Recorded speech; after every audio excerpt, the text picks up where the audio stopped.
Hello, everybody. I want to welcome folks to our Getzen Lecture on Government Accountability. This is our 16th annual Getzen Lecture, and my name is Matt Auer. I'm the Dean of the School of Public and International Affairs at the University of Georgia. We're really excited this year. The Getzen Lecture is part of the Provost's signature lecture series, as well as the university's Ethics Awareness Week. I wanted to just say thank you to some folks in the audience, or maybe they're not in the audience, but let them know that they've been acknowledged. Student ambassadors who I think have been engaging with our speaker on various occasions over the past couple of days. Our department head in public administration and policy at SPIA, Brad Wright, for his work in coordinating today's event. Lauren Ledbetter, Sarah Baines, and Megan Gherkin from my team in helping bring together the proceedings today. Katherine Getzen Willoughby, who is with us, and Dan Hall Willoughby are key players here, MVPs. Katherine Willoughby is the Golombiewski Professor of Public Finance and Budgeting here at SPIA. She did her PhD in Public Administration Policy here at SPIA, and with her family, with her parents, Evangeline and Forrest Getzen, created the Getzen Lecture series focusing on government accountability and ethics. So it's with their generosity that this program is made possible. So we've had great guests over the years, and that trend continues today with Tristan Leavitt. So Tristan Leavitt was confirmed as a member of the Merit Systems Protection Board in March of 2022. Prior to that, he served as the board's general counsel. He also served as a government member of the Administrative Conference of the United States. Before coming to MSPB, Mr. Leavitt served in the Office of Special Counsel, OSC, in various leadership roles. The work that he contributed included exposing waste, fraud, and abuse throughout the federal government, such as identifying $32 million of missing equipment at a U.S. naval facility. Prior to OSC, he worked on Capitol Hill, conducting congressional investigations of government waste, fraud, and abuse, and handling various transparency and accountability legislative items. His experience included 4 years on Senator Chuck Grassley, who was just reelected last night, Senator Grassley's Senate Judiciary Committee staff, where he helped expose government misconduct, such as Operation Fast and Furious, the gun walking scheme that resulted in arms reaching Mexican drug cartels, and the murder of a U.S. Border Patrol agent. He also worked on Chairman Jason Chaffetz's House Oversight and Government Reform Committee staff, where he led investigations of the FBI, the State Department, the U.S. Secret Service, among other agencies. He also worked for a member of the U.S. House of Representatives handling veterans affairs, pro-life and religious freedom issues. And during law school, he clerked for the Republican National Committee and for the law firm Steptoe & Johnson in Charleston, West Virginia. Mr. Leavitt received his BA from Brigham Young University and his JD from Georgetown. He and his wife, Brittany Atkinson Leavitt, are proud parents of 5 children. So with that, please join me in welcoming Tristan Leavitt as our 2022 Getzen Lecturer.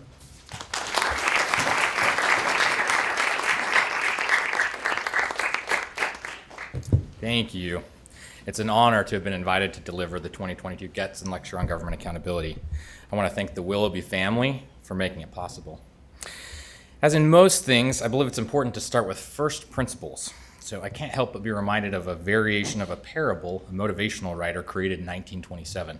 When 3 brick masons are approached, they're working side by side, and they're asked, "What are you doing?" The first replies, "I'm laying bricks. I'm working hard to feed my family." The second answers, "I'm building a wall to keep out the storms."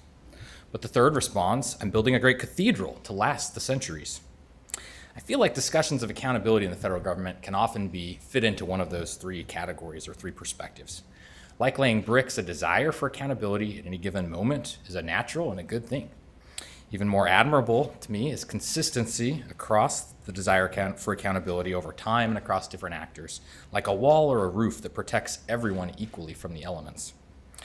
But I don't think it's overly self-serious to suggest that above and beyond either of those, the ideal is to understand the significance of our constitutional structure, why it's built the way that it is, and how it was designed to provide enduring government accountability through the centuries. So let's start with the framers and accountability. The American founding generation was acutely interested in the question of government accountability. Our country was arguably established because those colonists could find no other way to hold King George III accountable for what they perceived as the violation of their rights as Englishmen. The question of taxation without representation was one in a long line of questions and even wars about representation and the power rulers had to impose their will on the people. The Glorious Revolution of 1688 to 1689, King James II being deposed and William and Mary being invited to become England's sovereigns, had an immensely impactful legacy for the American founding generation. They knew the English Bill of Rights that sprang from it and the work that most influenced it, John Locke's Two Treatises of Government. They subscribed to Locke's social contract theory that the people are the ultimate source of the ruler's authority. When the Constitution was drafted, it rested on the bedrock of popular sovereignty, that at least some categories of the public, however narrow the scope, should have a say about how the government is run. The expansion of political franchise since that time only expands and enhances the vision of the framers.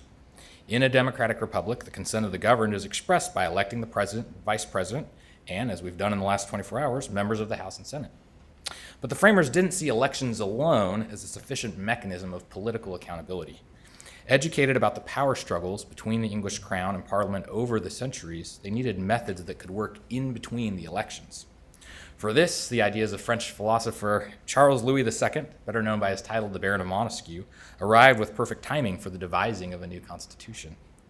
In his 1748 book, The Spirit of the Law, or Spirit of Laws, he coined the term separation of powers. Montesquieu wrote that constant experience shows us that every man invested with power is apt to abuse it and to carry his authority as far as it will go. Even virtue itself, he noted of the overzealous, has need of limits. To counteract that, Montesquieu proposed that a government composed of three branches would allow each to check and balance the others. I'll refer to this today as inter-branch accountability, one branch being held accountable by another. It stands in contrast with intra-branch accountability, accountability within a single branch. Now, the framers of the Constitution were arguably master students of human nature. They had studied Greek and Roman historians Plutarch and Livy, gleaning lessons from the rise and fall of Athenian democracy and the Roman Republic, and learning about countless personalities who served their nations for good or ill. They were interested in understanding the practical uses of power because they wanted to ensure it was channeled for productive means in our system over the generations. As James Madison famously put it in the 51st Federalist essay, if men were angels, no government would be necessary. In framing a government which is to be administered by men over men, the great difficulty lies in this. You must first enable the government to control the governed, and in the next place, oblige it to control itself. Measures for accountability are one way of preventing any single individual or group from acquiring and corruptly exercising absolute power. Two episodes in early American history that were likely known to the framers helped to illustrate the need for accountability measures. The first began in 1732. The English governor of the Mediterranean island of Minorca, William Cosby, illegally seized a Portuguese cargo ship that was docked on the island, and an English court forced him to pay 10,000 pounds in damages. To make up for the lost income, he sought and was appointed by the king to a more profitable position, colonial governor of New York. He didn't arrive in the colony until 13 months later. When he did, he demanded half the salary that the acting governor had been receiving during that time. Being refused, Cosby decided to sue. But since his demand was viewed quite negatively in the colony, he designed the lawsuit to get around the procedures that would have otherwise required a jury trial. Two of the justices on the New York Supreme Court ruled in his favor.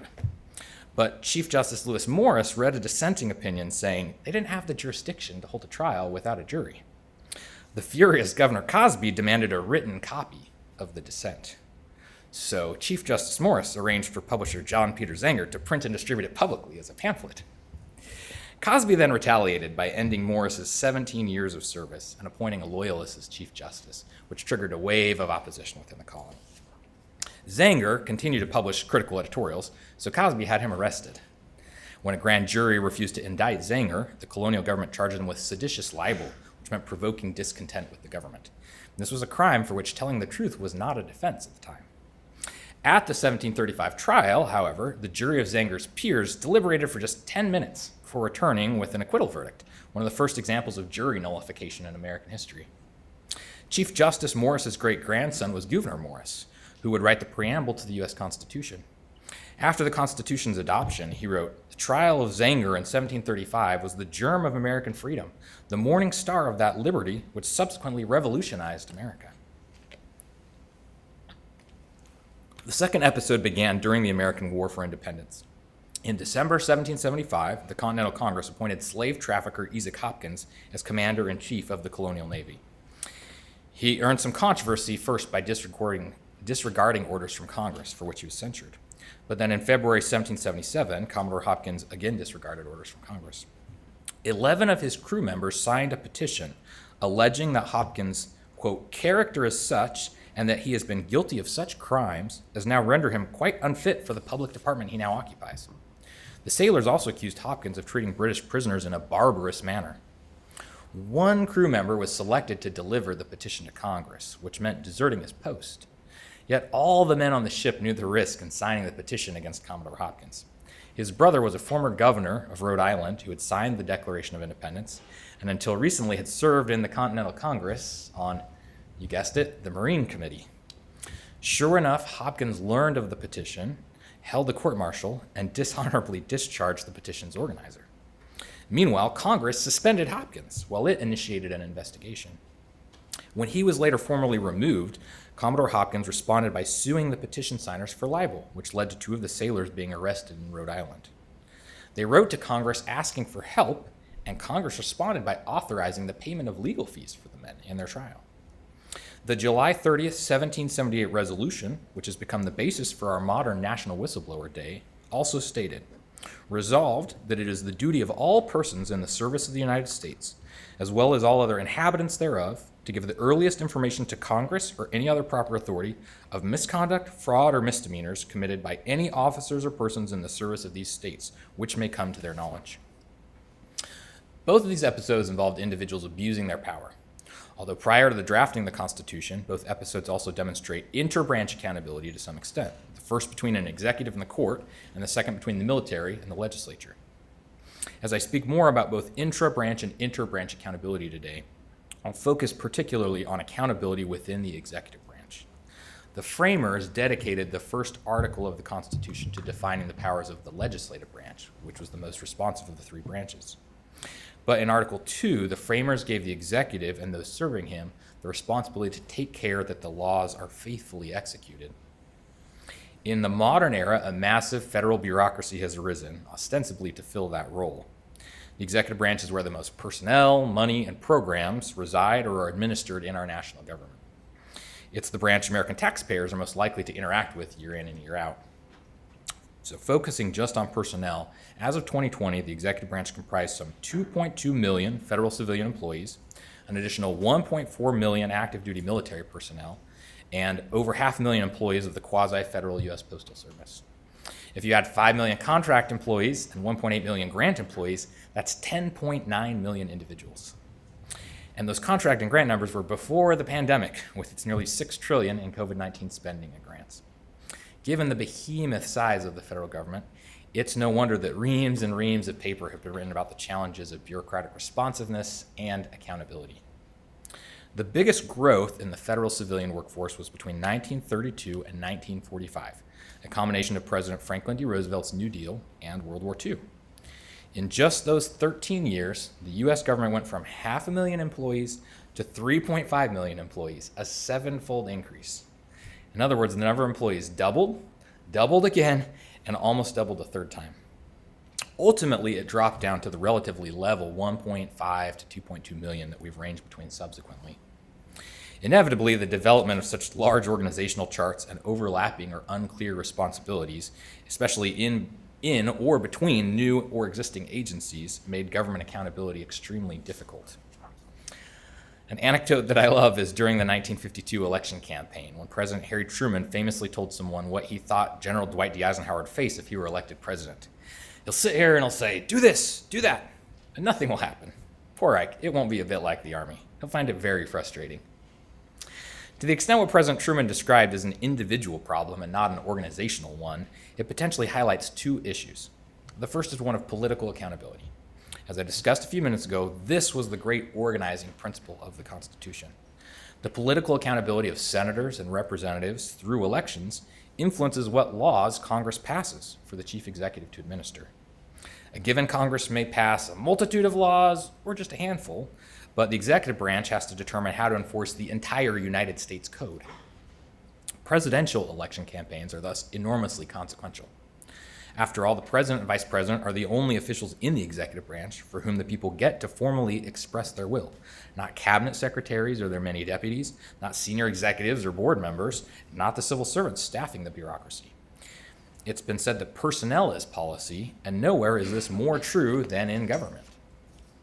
Beyond the personnel, the president and his or her appointees have the power to select. Political accountability requires that civil servants are responsive to the president's agenda. Debate rages today, including in Congress, over how best to ensure that responsiveness. But a bureaucracy completely insulated from the effects of presidential elections and appointments would unquestionably be cut off from democratic legitimacy. The second problem with what President Truman described is what I'll call professional accountability.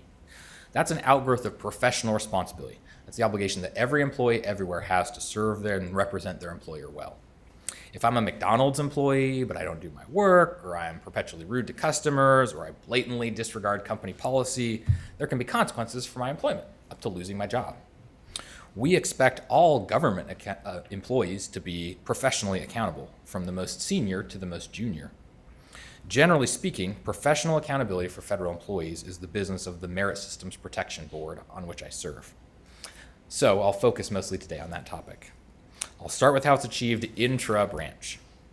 So the most visible in providing professional accountability within the executive branch are inspectors general, or IGs. Last year, an IG was the Getzen Lecture.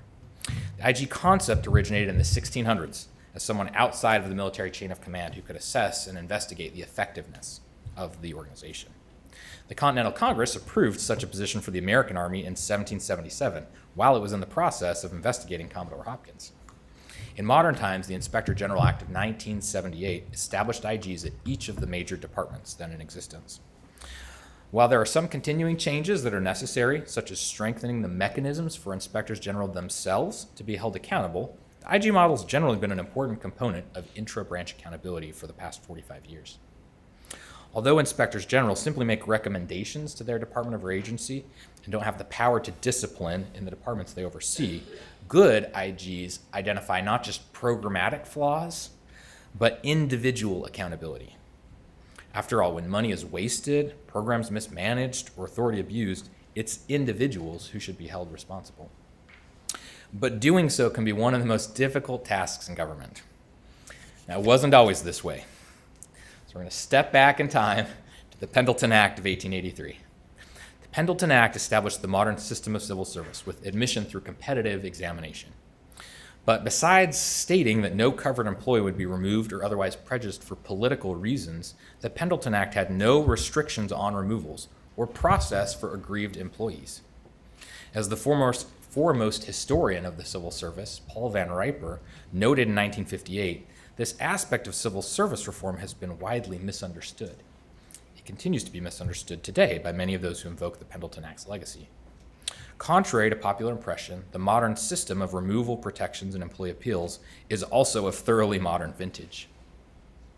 Before the language of the Pendleton Act was finalized, President Chester Arthur pointed out in his 1881 annual message that many of the bills proposed in Congress had provisions which have not generally been received with favor in this country, he said, even among the foremost advocates of civil service reform, such as a tenure of office which is substantially a life tenure, being in office for one's entire life. This opposition was because, as MSPB has termed in modern times, the removal of poor performers is the other side of the merit coin. Harper's Weekly, a very popular publication in the 1800s, political editor George William Curtis and lawyer and writer Dorman Eaton were the first two heads of the short-lived Grant Civil Service Commission, which was formed 12 years before the Pendleton Act. In 1882, they got together to form the National Civil Service Reform League to help advocate for the abolition of the spoils system. But Eaton wrote that year, "The right of removal for cause and the duty of exercising it are essential alike to the purity, to the efficiency, and to the discipline of the public service. The need for removals for cause shows that neither a life tenure nor a tenure for good behavior can be accepted."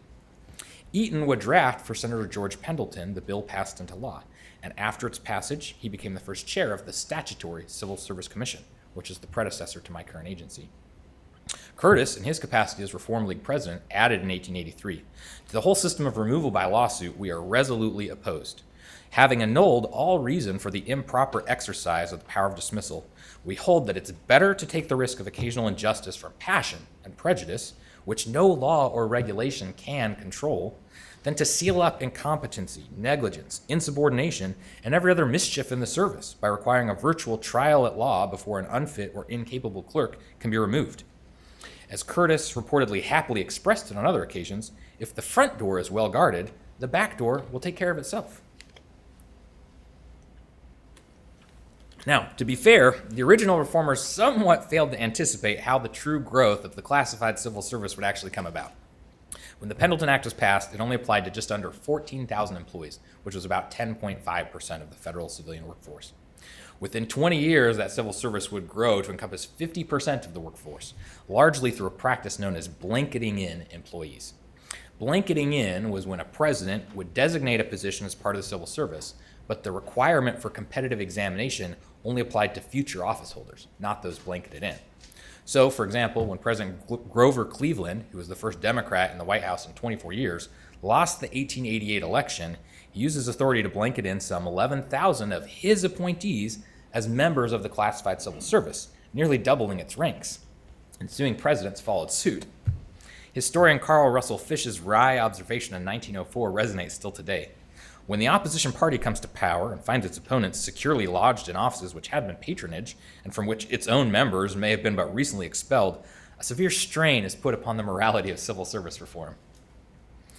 The number of employees coming in through the side door, so to speak, having failed to remove the reasons for leaving the back door entirely unguarded, the Civil Service Commission and the National Civil Service Reform League persisted for several years in trying to bring some transparency to dismissals. Finally, President William McKinley was persuaded in 1897 to amend the civil service rules by adding, "No removal shall be made except for just cause and upon written charges of which the accused shall have full notice and an opportunity to make defense." In response to the rule, the New York Times, a proponent of civil service reform, noted, "The only possible criticism to be made on the rule is that it goes, perhaps, too far. Our own judgment has long been that the best practicable restraint upon the abuse of the power of removal, apart from the fact that vacancies can't be filled for political reasons, would be a rule requiring the reasons for removal to be placed on record. The privilege of full notice and opportunity to make defense given to the person removed breaks the force of strict discipline." In response to such criticism, the Civil Service Commission hastened to add in its annual report for 1897, "The spirit of the merit system makes it as much the duty of the department to remove from the service those who fail to show adequate qualifications as to retain those who show such qualifications." But the new rule didn't quite have the impact the reformers hoped it would. In the Commission's annual report for 1902, it noted, "It was believed by many that McKinley's executive order provided substantially for a trial, for the taking of testimony, and for proceedings similar to those in a court of law. To require this," they wrote, "would not only involve enormous labor, but would give a permanence of tenure in the public service quite inconsistent with the efficiency of that service." Yet so widespread was this misapprehension that appointing officers often hesitated to remove subordinates who had become useless or had lost the confidence of their superiors because it was feared that specific acts of misconduct could not be established by sufficient evidence to authorize dismissal. End quote. As I'll explain today, this fundamental problem has now persisted for some 125 years. To attempt to address the problem, President Theodore Roosevelt, himself a former civil service commissioner, issued an executive order clarifying that nothing contained in said rules shall be construed to require any trial or hearing except in the discretion of the officer making the removal. But a 1905 commission report showed that even the 1902 clarification didn't work. As Commissioner Alfred Cooley would summarize, "The difficulty in federal service today, and it is a very real and serious one, is not that there are too many removals, but that there are too few. Despite a large number of relatively incompetent people all throughout the service," he noted, "there's no one who is enough interested in getting them out to make the move." Thus, President Roosevelt issued another executive order in 1905, eliminating the requirement for advance opportunity to respond. While some in the Civil Service Reform League expressed hesitation about this move, the organization initially took no formal position given the, quote, unquestionably sincere feeling of a high number of high administrative officers in whose devotion to civil service reform principles we have the utmost confidence, that the rule had proved unduly restrictive and led to the retention of inefficient employees. The League also reiterated that any requirement for a trial or for the hearing and examination of witnesses is undesirable from a point of view of discipline and efficient administration. So, amidst conflict with Congress, a few years later in 1911, President William Howard Taft restored the right of advance notice of charges and opportunity to respond. The subsequent Lloyd-La Follette Act of 1912 added whistleblower protections in talking to Congress, but also otherwise mirrored Taft's executive order almost verbatim. The Civil Service Commission explained that these measures were merely for purposes of transparency. The rules are not framed on a theory of life tenure, fixed permanence, nor vested right in office. It is recognized that dismissal for just cause shall not be unduly hampered. Appointing officers are made the final judges of the sufficiency of the reasons. To skip forward some, as referenced earlier, the New Deal brought an explosion in the growth of government employees and bureaucracy. Through most of that time, the Civil Service Commission made clear that an employee's fitness, capacity, and attention to his duties are questions of discretion and judgment to be determined by his superior officers. But at just the height of the spike in federal employee growth, Congress passed the Veterans Preference Act of 1944. Among other things, it granted preference-eligible veterans the right to appeal adverse personnel actions to the Civil Service Commission. While the law didn't grant hearing rights, the Commission almost immediately proceeded to adopt its own regulations granting such hearings. Just like McKinley's executive order 50 years earlier, this action had unintended consequences on federal employee management. A 1953 Senate report found, management feels that in the average hearing, it's not the employee but his supervisor who's put on trial. This fact, it is said, naturally inclines supervisors to postpone or evade altogether the taking of warranted adverse personnel actions. The modern sea change that granted standard appeal rights to the Civil Service Commission for classified civil servants was granted by 1962 executive order from President John F. Kennedy. In the 60 years since then, reports on the challenge of poor performing employees have been about as consistent as one can find on any public policy issue.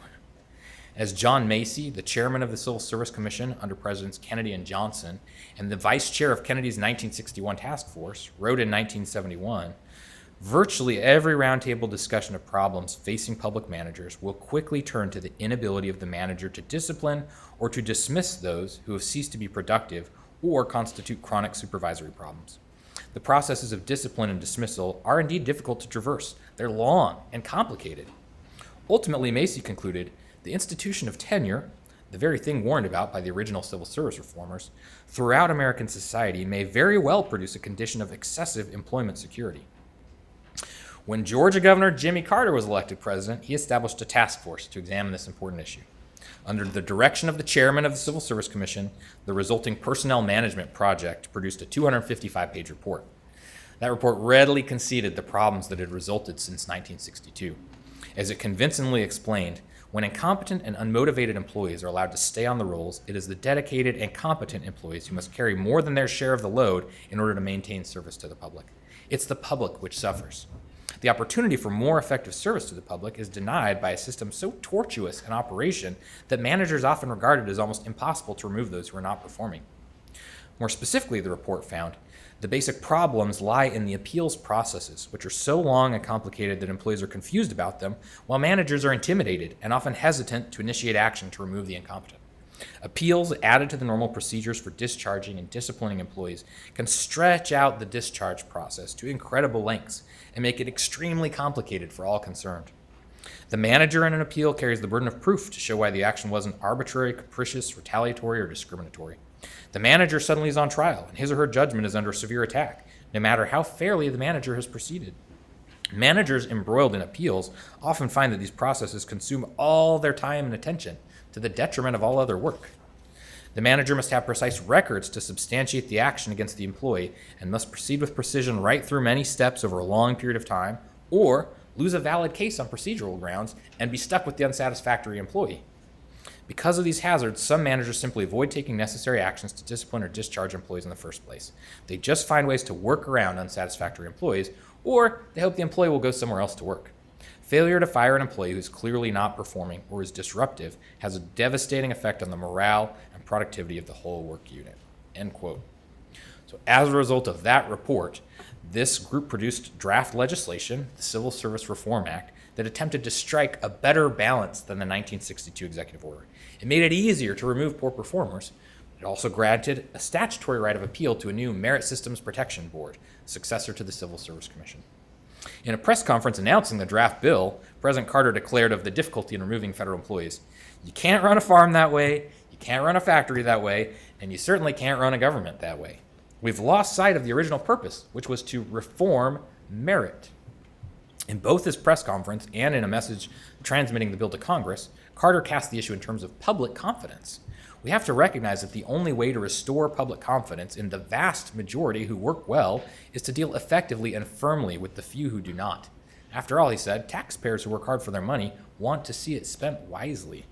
We all want a government that's worthy of confidence and respect. End quote. So the Civil Service Reform Act of 1978 codified a list of merit principles in addition to the other changes it made. Merit Principle 4 reads, employees should be retained on the basis of adequacy of their performance. Inadequate performance should be corrected, and employees should be separated, fired, who cannot or will not improve their performance to meet required standards. Since its enactment in 1978, the Civil Service Reform Act has remained the structure of our federal personnel system. Like the Inspector General Act, which was signed the day before it, its whistleblower protection framework has provided a foundation that's been amended several times, but not fundamentally altered since. Those amendments have included making independent my former employer, the Office of Special Counsel, which is the watchdog tasked with investigating allegations of politicization, whistleblower retaliation, and other prohibited personnel practices. There have also been some modifications of the substantive whistleblower protections available. But, by contrast, the removal and appeals processes of the Civil Service Reform Act have essentially been set in concrete since 1978, with no significant amendment.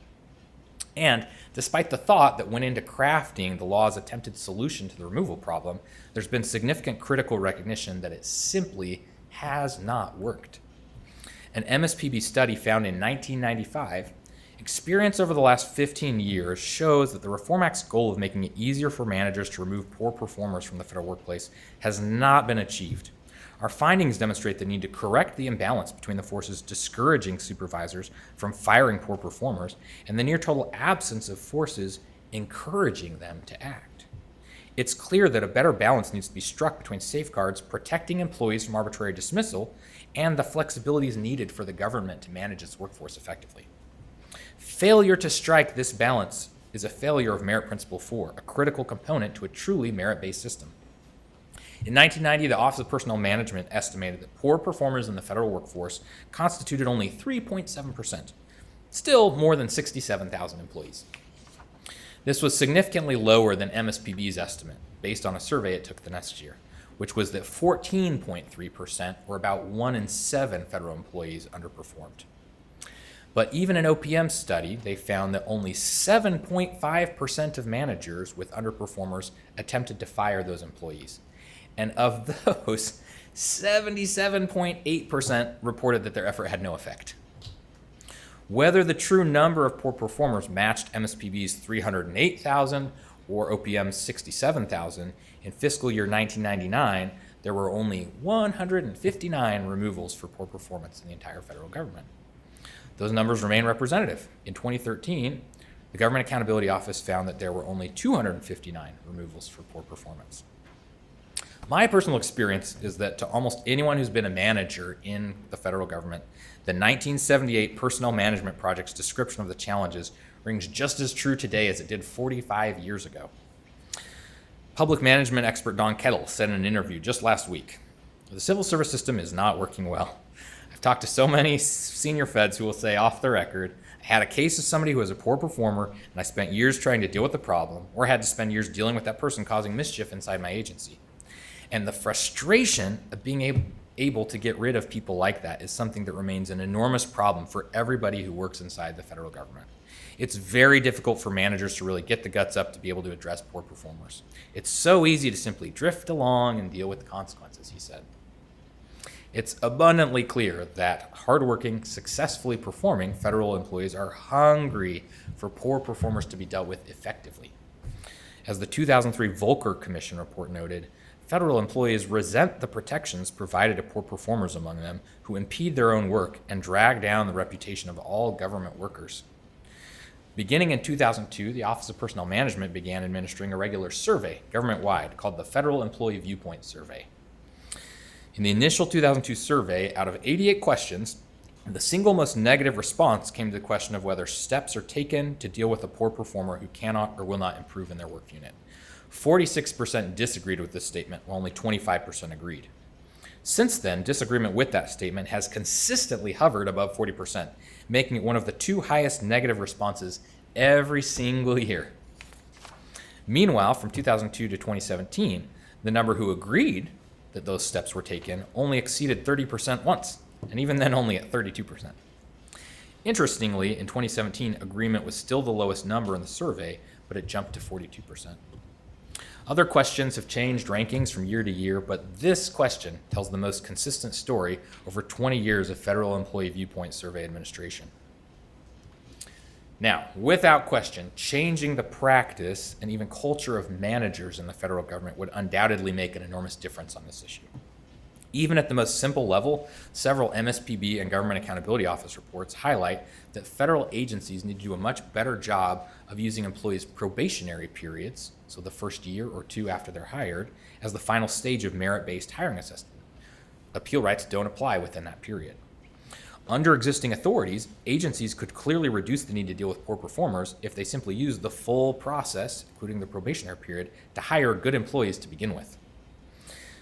But as the Senate report recognized as far back as 1953, the answer is better supervision and better personnel management.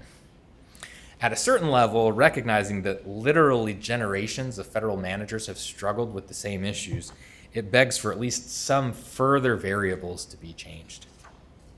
In 2009, MSPB recommended that agencies pick supervisors with the skills and willingness to deal effectively with poor performers.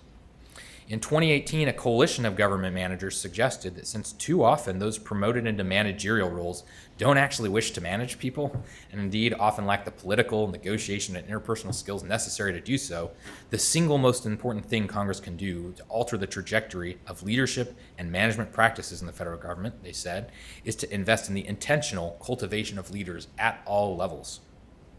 How best to cultivate such leaders may be the area in which the training of those at this school is needed most, and hopefully many of you will be those leaders.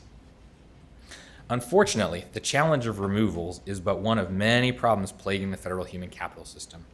A 2014 study by the Partnership for Public Service wrote, "The American federal civil service system, the foundation for effective government, is in crisis." Even more bluntly, a National Academy of Public Administration panel reported in 2017, the federal government's human capital system is fundamentally broken. The complexity of government hiring, the outdated position classification system, the rigidity of the general schedule or GS structure, struggles to monitor and appraise performance, the list goes on and on. The number one place to start may be political leaders holding themselves accountable for their own performance. True human capital management and agency accountability should also include ensuring that employees and agencies set clear, data-driven goals and produce consistent, measurable results that accomplish their missions and benefit the taxpayers they serve. But having been thoroughly steeped in removal issues from my time working for Congress, the Office of Special Counsel, and the Merit Systems Protection Board, there's no question to me that removing employees is an issue that must be part of that equation. Failure to fix this other side of the merit coin directly undercuts the merit system. And regardless of where the blame lies, the problem hurts us all, impacting highly performing federal employees, agencies they serve, and the public's perception of and trust in government. There are many ways Congress could apply the original reformers' vision of protecting merit through competitive hiring and efficient firing. For example, the latest version of the Merit Act, last introduced in the 116th Congress by members of Georgia's delegation in the House and Senate, included measures like extending the probationary period to 2 years, streamlining the process for removing poor performing employees, and ensuring supervisors who retaliate are swiftly proposed for discipline. A more recent proposal in Congress would eliminate the Merit Systems Protection Board altogether. Given my current job as a member of that board, I'm not a fan of this idea. Should Congress decide to abolish for-cause removal protections, it would still be very important for MSPB, together with the Office of Special Counsel, to root out politically motivated actions and other prohibited personnel practices, such as pre-selections or whistleblower retaliation. This would most closely match the original reformers' vision. But Prussian statesman Otto von Bismarck said, "Politics is the art of the possible." In our current climate, it's difficult for many to view any sort of enduring reform to the civil service system as possible. Nevertheless, precisely because public trust in government is near historic lows, significantly lower than in the post-Watergate era when the Civil Service Reform Act was adopted, the need to fix our merit-based system may never have been higher. So I now turn to inter-branch accountability. When asked by Alexander Hamilton to contribute essays encouraging ratification of the proposed national constitution, Madison devoted his very first contribution, what we call today Federalist 10, to the dangers posed by factions. He defined factions as a number of citizens, whether a majority or a minority, who are united and motivated by a common impulse of passion or interest that is adverse to the rights of other citizens or to the overall interests of that community.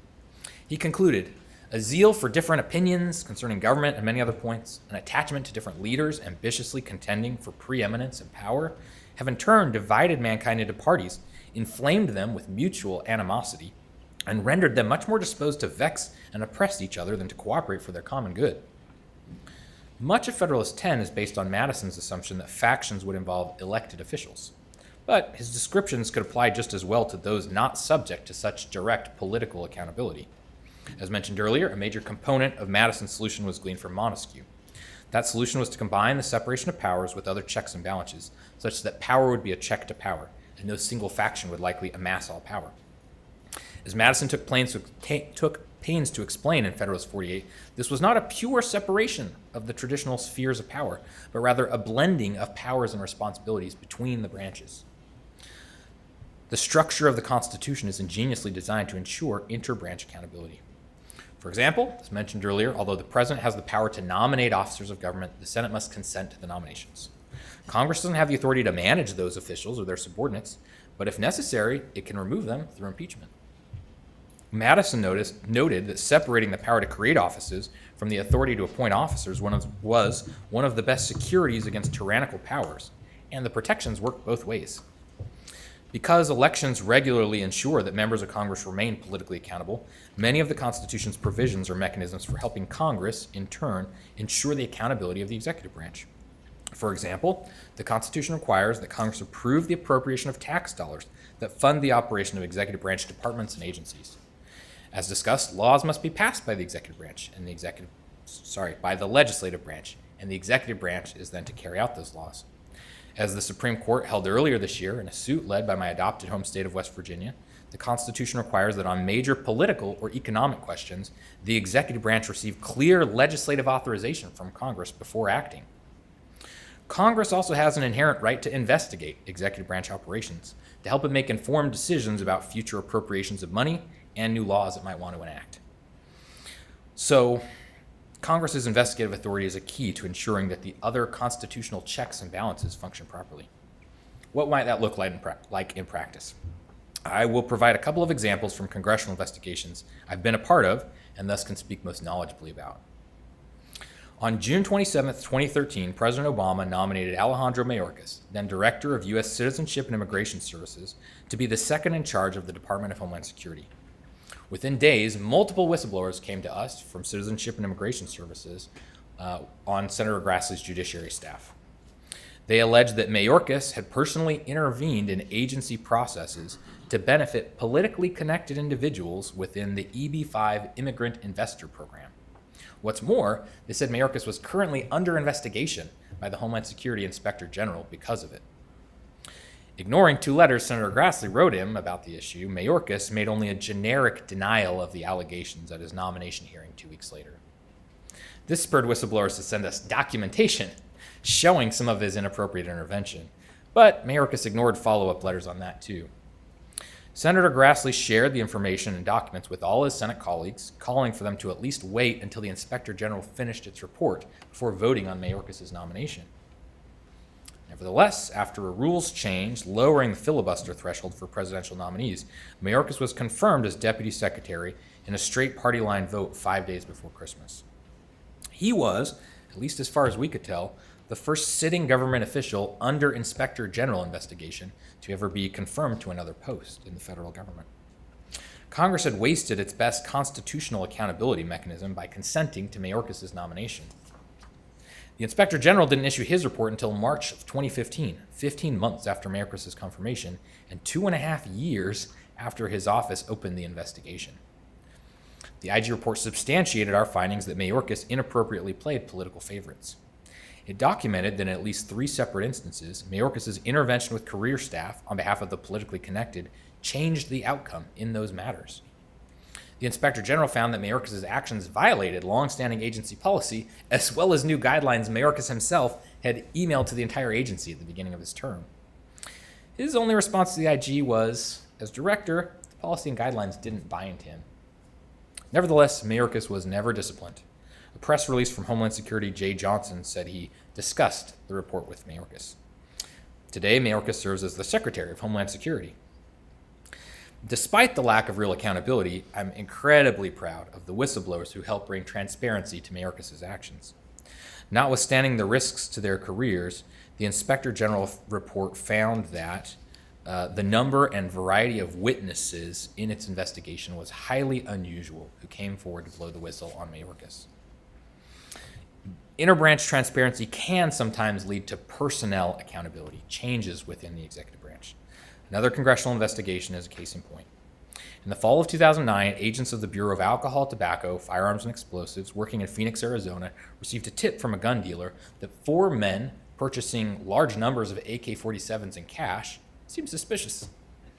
ATF determined the men were so-called straw buyers who would lie about their intent to buy the guns for themselves while actually trafficking the guns to Mexican drug cartels. ATF named its case Operation Fast and Furious after the type of cars some of the men drove. Phoenix ATF and the local U.S. Attorney's Office developed a strategy of simply letting the guns go, called gun walking. They reasoned it would help them to track the guns to the drug cartel and build a legal case against them. As part of its investigation, ATF would often get advance notice of a sale from local gun dealers, watch a number of the transactions from outside the store or even on a hidden pole camera, and then keep a log of the serial numbers of the guns sold. Sure enough, the guns began to be recovered in Mexico, with the ATF case agent notified each time one of their serial numbers was traced. But unlike drugs that are allowed to walk, guns do immediate damage. The AK-47s and even some .50 caliber rifles, these are the ones with bullets that are about this big, had in its log, the ATF log began to appear at cartel-related crime scenes all over Mexico. Most of the violence involved the Sinaloa cartel, led by the infamous Chapo Guzman, making it clear that's who the straw purchasing ring was supplying. Fast and Furious guns were recovered at the scene of a shootout between cartel members and the Mexican army that resulted in the death of a local Mexican beauty queen. When cartel members murdered the brother of the state of Chihuahua's attorney general, some of the guns involved traced back to Fast and Furious. But ATF shared none of this information with Mexican officials. One ATF agent transferred into the group early in the case, John Dodson, quickly raised objections to the strategy. But his supervisor told him, if you want to make an omelet, you got to break some eggs. When Special Agent Dodson's doubts spread to others on the team, the group supervisor emailed them, "We are the tip of the ATF spear when it comes to southwest border firearms trafficking. If you don't think this is fun, you're in the wrong line of work, period. Maybe the Maricopa County Jail is hiring detention officers and you can get paid $30,000 to serve lunch to inmates all day." Special Agent Dodson was sidelined within the group, as were a couple of his colleagues. Now, normally straw purchasing is a limited activity for a given individual because they can only do it so much before appearing suspicious. So cartels tend to rely on an ever-changing cast of new individuals to purchase their guns. But because ATF wasn't taking any steps to deter this particular straw purchasing ring, it began to purchase with more and more impunity. The main straw buyer, one individual, would purchase some 644 guns, mostly AK-47s, in approximately a year. Until then, ATF had considered a case involving even 200 guns to be a pretty big case. ATF took the unprecedented step of obtaining a federal wiretap. They wanted to lead the charge in that way. So they sent affidavits full of information highlighting their strategy to the Justice Department's Criminal Division. As the number of guns involved in Fast and Furious skyrocketed, ATF ignored those within its ranks who asked questions like, "How long are you going to let this go on?" By the time the case began to wind down in late 2010, the straw purchasing ring had brought some 2,500 guns. The disastrous strategy of Operation Fast and Furious didn't hit home until the night of December 14th, 2010. That night, a Border Patrol tactical unit was on patrol in a canyon west of Rio Rico, Arizona. The unit came across Mexican bandits in the process of robbing illegal immigrants. Understanding orders to use non-lethal force first, Border Patrol fired beanbag rounds. The bandits returned fire with AK-47s. The gunfire hit and killed Agent Brian Terry, a 40-year-old former Marine and police officer who his Border Patrol co-workers had previously nicknamed Superman. He died of blood loss, held in his colleague's arms. The bandits got away, but the 2 guns they tossed as they made their escape were traced the next day to Fast and Furious. The ATF group supervisor in Phoenix emailed the case agent with the news of the trace. "No more rose-colored glasses. Things will most likely get ugly." Phoenix ATF and the assistant U.S. attorney immediately issued an internal gag order not to talk about the case. They took the whistleblower, John Dodson, off of their system that gave him access to details about it. Officials in the criminal division at Justice Department headquarters realized the implications for themselves as well. As James Madison might have put it, the faction with the full picture of the facts, crossing agencies and seniority levels, had a shared interest in protecting themselves, even if it was contrary to the public interest. The purchaser of the guns was arrested that night in the first arrest of any kind in Fast and Furious. Yet, to hide its tracks, ATF charged the buyer not with purchasing the weapon from Brian Terry's murder, but with an unconnected 6-month-old straw purchase. The Arizona U.S. attorney emailed others that day, "The guns tie back to Fast and Furious." Yet when he met with the Terry family less than 2 weeks later, he made no mention of this fact and only provided vague answers. Special Agent Dodson felt the Terry family deserved to know the truth, but he wasn't quite sure how to get it out there. After trying to contact ATF's ethics office, the Justice Department Inspector General, and even reporters, with no response, he got in touch with the office of Senator Grassley. Based on the information and documents Agent Dodson provided, Senator Grassley wrote to the Justice Department about the gun-walking allegations. He made clear he had detailed documentation. In preparing the Justice Department's response, congressional liaison officials simply reached out to the Arizona U.S. Attorney and the head of the Phoenix ATF office, 2 of the main officials who were alleged to have committed the wrongdoing. As the Inspector General's report later put it diplomatically, where a credible allegation has been made regarding potentially serious misconduct, deference to agency officials close to the activity at issue should be tempered by the recognition that those officials are also invested in a positive portrayal of the activity and their alleged involvement in it. Unsurprisingly, the Inspector General found officials in these components provided demonstrably inaccurate and conflicting information. The Justice Department response to Senator Grassley was partially drafted by the Criminal Division attorney who'd approved ATF's wiretap applications. Both he and his boss, the head of the Criminal Division, kept knowledge of past ATF gunwalking to themselves within the department.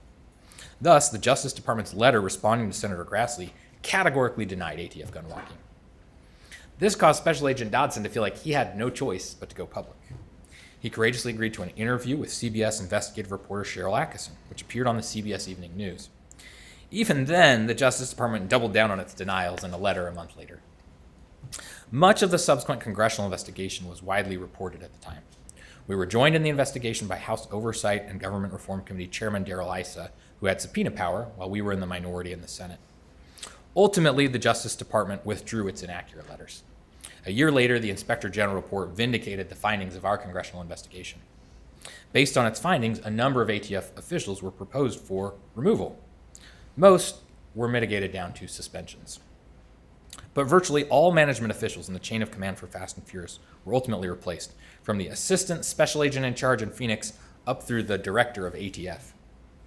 The U.S. Attorney for Arizona resigned in disgrace, and the assistant U.S. Attorney was assigned away from the criminal division. Culpable officials in the headquarters criminal division evaded responsibility, but quietly retired from the department in the months to come. And like in the Mayorkas investigation, there was at least some transparency. Josephine Terry, Brian's mother, would later testify, "Our country deserves the truth, regardless of how embarrassing it may be." Ultimately, that's what accountability is all about. More than anything else, Operation Fast and Furious cemented my view that Congress's role in promoting inter-branch accountability is a key feature of the Constitution. Regular observers of congressional oversight here no doubt have other investigations they might point to that bring home the same lesson. And there's also no question that some cynically use congressional investigations just as a tool for political advantage. But notwithstanding that fact, all of us should be able to agree that, just as James Madison foresaw, without at least some level of inter-branch accountability, intra-branch accountability may simply not be enough to protect our republic from the factions which would destroy it. Now, I want to conclude with a plea for personal accountability. I don't think we can really expect public officials to be completely honest if we're not willing to be as honest as we can in our own lives. Yes, public officials should be held to a higher standard in some ways, but at the most basic level, those who serve in government don't just represent the populations from which they're drawn, they're representative of us. Thus, taking responsibility for one's actions isn't a matter of they and them, it's a matter of me and you. So although difficult, I firmly believe that re-entrenching personal responsibility in our society would go a long way toward addressing many of the ills we see in government and in our politics today. Thank you so much for hosting me here today. It's truly been a pleasure.